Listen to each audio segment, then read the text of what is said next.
Students అందరికీ కూడా నమస్కారం అండి.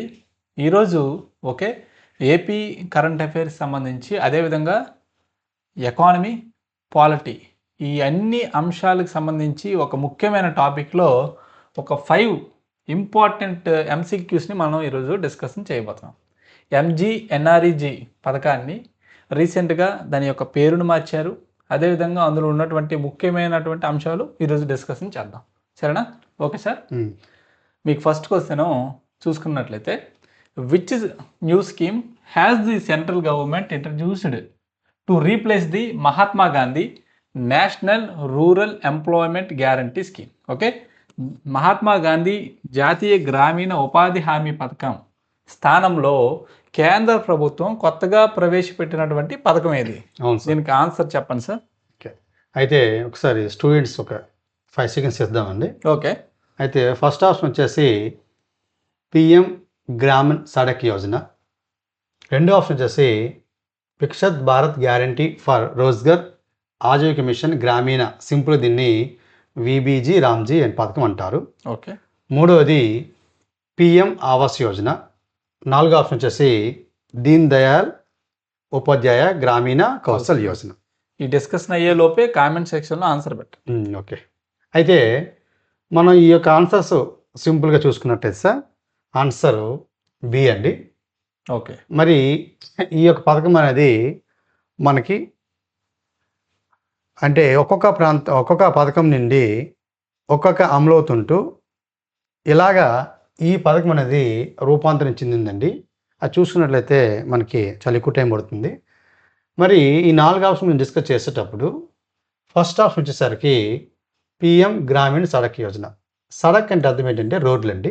ఎక్సలెంట్. ఓకేనా, రోడ్లు. అండ్ ఇది 2000 సంవత్సరంలో మనకి పిఎం అటల్ బిహారీ వాజ్పేయి గారి స్థానంలో దీన్ని ప్రారంభించారు.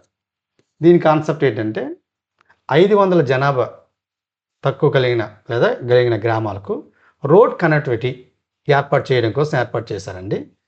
దాని తర్వాత దీన్ని 2013లో పొడిగించి కనీసం 50,000 కిలోమీటర్లు రోడ్ కనెక్టివిటీ ఏర్పాటు చేయడం కోసము 2019లో దీన్ని 1,50,000 వరకు పెంచడం జరిగింది.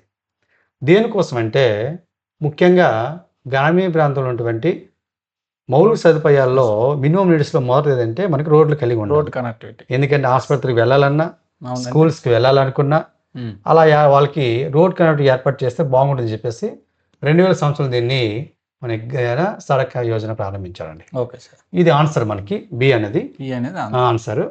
రెండోది మూడోది పిఎం ఆవాస్ యోజన. ఆవాస్ అంటే అర్థం ఏంటంటే ఇల్లు అనమాట. ఓకే, ప్రతి వ్యక్తులు కూడా ఓకేనండి, కుటుంబం కూడా యొక్క ఇల్లు కలిగి ఉండడం కోసం పథకాన్ని ప్రవేశపెట్టారండి. మరోది ఏంటంటే దీన్ దయాల్ ఉపాధ్యాయ గ్రామీణ కౌశల్ యోజన. ఇది కౌశల్ అంటే అర్థం ఏంటంటే నైపుణ్యము, స్కిల్ డెవలప్మెంట్ సార్ ఇంగ్లీష్లో అంటారు. ఓకే, దీన్ని దీన్ దయాల్ ఉపాధ్యాయ గ్రామీణగా పేరుగా మార్చారు. ఓకే, మనకి 2010లో నేషనల్ రూరల్ లైవ్లీహుడ్ మిషన్ అంటే గ్రామీణ ఓకేనా జాతీయ గ్రామీణ జీవన ఉపాధి పథకంలో భాగంగా దీని పేరు మార్చడం జరిగిందండి. ఇక్కడ ఏంటంటే 18 నుండి 30 సంవత్సరాల వయసు కలిగిన అంటే యువతకు వాళ్ళకి నైపుణ్యం కల్పించి కనీసం 70% మందికి గ్యారంటీ ఉద్యోగాలు కల్పించే అంశంతో ఈ పథకాన్ని ప్రారంభించారండి. అయితే మనకు ఆన్సర్ ఏంటంటే ఇక్కడ బి అన్నమాట. ఓకే, ఈ బిఏ పథకం అనేది అంటే సార్ క్షమించాలి, ఈ యొక్క విబీజీ రామ్జీ పథకము బి ఆప్షన్ అనేది ఇది ఎన్నో పథకాల రూపాంతరంగా మనకు మారింది అనమాట. అదంతా మన ఎకానమీలో అది పూర్తిగా మనకి చేయొచ్చండి. ఓకేనండి, ఆన్సర్. స్టూడెంట్స్కి మరొక ఇంపార్టెంట్ విషయం ఏంటంటే ఎప్పుడైనా మీరు బడ్జెట్ చదివేటప్పుడు ఓకే యూనియన్ బడ్జెట్ కేంద్ర బడ్జెట్ చదివేటప్పుడు ఫర్ ఎగ్జాంపుల్ గ్రామీణ సడక్ యోజన ఉంది, ఈ పథకానికి ఎన్ని కోట్లు కేటాయించారు, అదేవిధంగా విబీజీ చూడమ్మా విబీజీ రామ్జీ అనే పథకానికి ఎన్ని కోట్లు కేటాయించారు, ఇది మీరు పర్టికులర్గా హైలైట్ చేసుకోవాలి సార్. దీని మీద డైరెక్ట్ బిట్స్ మనకు వస్తాయి. ఓకేనా? నెక్స్ట్ క్వశ్చన్ చూడండి సార్. అయితే చూడమ్మా దీని యొక్క ఫుల్ ఫామ్ ఇక్కడ రాశాను చూడండి. కొన్ని సందర్భంలో ఫుల్ ఫామ్ మీద కూడా మనకు ప్రశ్నలు వచ్చే అవకాశం ఉంది. Viksit Bharat okay guarantee for Rozgar and Ajeevika mission Gramin act 2025. 2025లో చేసినటువంటి చట్టము జూలై 1 నుంచి కూడా జూలై 1, 2026 నుంచి కూడా ఈ వేతనాలు పెంపు అనేది మనకి అమల్లోకి వస్తుంది సార్. ఓకేనా? నెక్స్ట్ క్వశ్చన్ చూడండి సార్. వీబ్జీ రామ్జీ పథకం కింద ఆంధ్రప్రదేశ్ మరియు తెలంగాణలో సవరించబడిన కనీస రోజువారీ వేతనాలు వరుసగా ఎంత? Yes. అది కొంచెం ఎక్స్ప్లెయిన్ చేయండి సార్. ఇది మనకి డైరెక్ట్ క్వశ్చన్ అండి. Hmm. జనరల్గా బేసిక్ లెవెల్లో మీరు ఆలోచించినట్లయితే ఈ చట్టంకి సంబంధించి బిగినర్స్కి అవగాహన లేకపోవచ్చు. ఈ చట్టం ఏం కాదమ్మా, ఓకేనా? రైట్ టు వర్క్, మనం పాలిటీ చెప్పేటప్పుడు డిస్కషన్ చేసాం. రైట్ టు వర్క్, ఓకే, పని హక్కు అనమాట. ఓకే, ఉపాధి హక్కు అని కూడా మనం చదువుకోవచ్చు. దీనికి సంబంధించి మనకి మొదట్లో MGNREG అనే పథకాన్ని కేంద్ర ప్రభుత్వం ప్రవేశపెట్టడం జరిగింది. అంటే గ్రామంలో నివసించే వాళ్ళకి, ఎవరైతే బిలో పావర్టీ లైన్ ఉంటారో, ఓకేనా, below poverty line BPL families అంటాం, వీళ్ళకి కనీసం 100 రోజులు ప్రభుత్వం ఏం చేస్తుందంటే ఉపాధి కల్పిస్తుంది. వేతనంతో కూడిన ఉపాధి. వేతనంతో కూడినటువంటి ఉపాధి. అంటే ఇక్కడ పని చేస్తారు, దానికి సంబంధించినటువంటి వేతనం, ఇంగ్లీష్లో వచ్చేసి వేజ్ అంటాం, వేజ్ అనేది ప్రొవైడ్ చేస్తారు. ఓకే, అట్లీస్ట్ 100 days, ఇక్కడ 100 రోజులు తప్పనిసరిగా పని కల్పించాలి. ఓకే, అయితే దీనికి సంబంధించి BPL బిలో పావర్టీ లైన్ అయి ఉండాలి. రెండో అంశం ఏంటంటే జాబ్ కార్డు ఉండాలి. ఓకేనా? గ్రామీణ ప్రాంతాల్లో అయితే అక్కడ ఉన్నటువంటి పంచాయతీ సెక్రటరీ నిర్ధారించి మనకి జాబ్ కార్డు అనేది ఇష్యూ చేయడం జరుగుతుంది. ఈ రెండు ఉన్నట్లయితే మీకు ఉపాధి హామీలోనే ఖచ్చితంగా 100 రోజుల పని అనేది ఇస్తారు. గ్యారంటీ పేరులోనే ఉంది కదండి, గ్యారంటీ అని చెప్పేసి తప్పనిసరిగా. అయితే మీరు చేసినటువంటి ఆ పనికి ఆ రోజు వేతనం అనేది మీకు ప్రొవైడ్ చేస్తారు. అయితే వేతనం అనేది చూడమ్మా, ఒక్కొక్క రాష్ట్రంలో ఒక్కొక్కలాగా ఉంటుంది. ఇక్కడ లాజికల్గా మన క్వశ్చన్ అడగచ్చు సార్.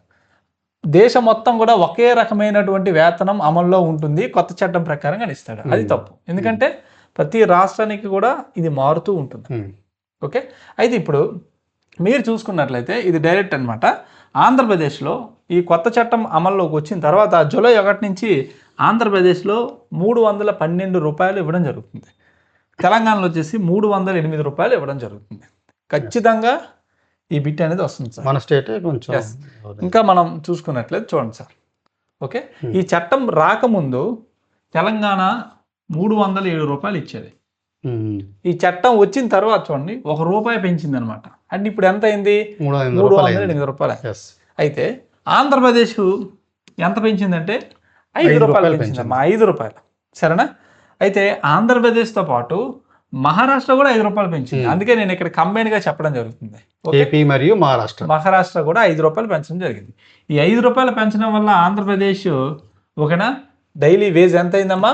312 రూపాయలు. మహారాష్ట్ర వచ్చేసి 317 రూపాయలు. ఓకే, నెక్స్ట్ వచ్చేసి సిక్కిం చూడండి, హైయెస్ట్ 61 రూపాయలు పెంచింది. 61 రూపీస్ అనేది ఇంక్రీజ్ చేసింది. అంటే గతం ఈ చట్టం రాకముందు ఎంతైతే ఉందో ఈ చట్టం వచ్చిన తర్వాత వేతనాన్ని, కనీస వేతనాన్ని 61 రూపాయలు పెంచింది, 450 రూపాయలు అవ్వడం జరిగింది. భారతదేశంలోనే హైయెస్ట్ వేజ్ ఇది. కానీ ఇక్కడ ఒక ఉందన్నమాట, సిక్కిం రాష్ట్రం మొత్తం కూడా ఇది అమల్లోకి ఉండదు సార్. ఓకేనా? కేవలం హై ఆల్టిట్యూడ్ రీజన్ అక్కడ మాత్రమే. నెక్స్ట్ చూసుకున్నట్లయితే సిక్కిం తర్వాత నాగాలాండ్ కూడా ఎక్కువ పెంచింది, 52 రూపాయలు పెంచింది, 300 రూపాయలకు చేరుకోవడం జరిగింది. ఓకే, అయితే ఇక్కడ హర్యానా చూసుకున్నట్లయితే హైయెస్ట్ 409. అయితే సిక్కింకి హర్యానాకి ఏ difference? Haryana highest, Sikkim highest. కానీ సిక్కిం అమలు చేసినటువంటి 450 రూపాయలు రాష్ట్రం మొత్తం కాదు, high altitude areas. But Haryana ఏమిచ్చి రాష్ట్రం మొత్తం కూడా 409 రూపాయలు అనమాట. ఓకేనా? ఇప్పటికి సార్ చాలా మంది Group 2 ప్రిపేర్ అయ్యే స్టూడెంట్స్ ఈ పథకం కింద పనిలోకి వెళ్ళి ఆ మనీ పాకెట్ మనీ ఉపయోగించుకొని బుక్స్ కూడా కొంటున్నారు. డైలీ మనం చూస్తూ ఉంటాం సార్. ఓకేనా? విలేజ్ లెవెల్లో. ఓకే, ఎందుకంటే జాబ్ కార్డ్స్ మనం ఇష్యూ చేస్తాం కాబట్టి.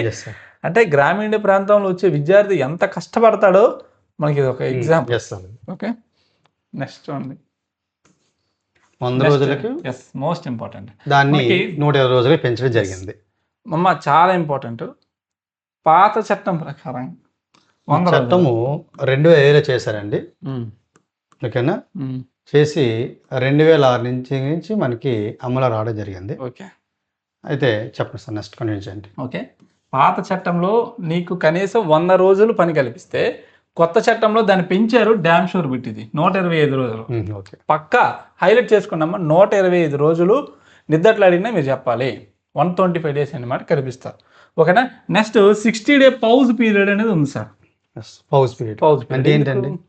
అంటే మనకి విత్తనం వేసేటప్పటి నుంచి సౌయింగ్, హార్వెస్టింగ్ అంటే కోతకు వచ్చే సమయంలో మనకి లేబర్ అనేది ఎక్కువగా అవసరం పడుతుందండి. ఓకేనా, పంట కోతకి. ఎస్. ఎప్పుడైతే ఈ యొక్క ఉపాధి హామీ అనకూడదు, ఈ కొత్త చట్టం ప్రకారంగా అమల్లోకి వస్తే మొత్తం అంతా కూడా ఈ పనికి వెళ్ళిపోతారు. మరి అగ్రికల్చర్కి సంబంధించి లేబర్ ఉండరు కనుక ఈ 60 డేస్ అనేది పౌజ్ పీరియడ్. అంటే సంవత్సరం మొత్తం మీద ఈ 60 డేస్ తప్పించి మనం ఎప్పుడైనా ఇవ్వచ్చు. ఈ 60 డేస్ మాత్రం విత్తనం వేసినప్పటి నుంచి కోతకు వచ్చే 60 రోజుల సమయంలో మాత్రం ఈ పనులు అనేవి ఉండవు.